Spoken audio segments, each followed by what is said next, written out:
delegación de Tlalpan nos atañe a todos, ciudadanos, autoridades y legisladores.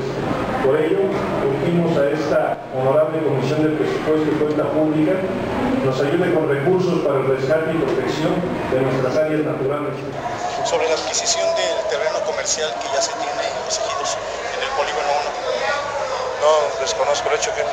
Lo que pasa es que ya se habla del centro comercial que se va a establecer dentro del polígono 1. Bueno, ya ha habido denuncias, ya ha habido demandas, e incluso hasta pretendieron cerrar el comisariado de Equidad por el mismo asunto de la venta. Bueno, aquí estás planteando un asunto que tiene que ver con la vida interna del ejido de San Francisco Tlaltenco.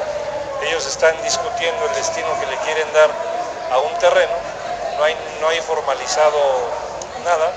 A pesar de eso y ante la noticia que se pueda tener, mandamos un escrito a la Secretaría de Medio Ambiente para que en uso de sus facultades hagan la vigilancia del suelo de conservación. Es lo que te puedo decir.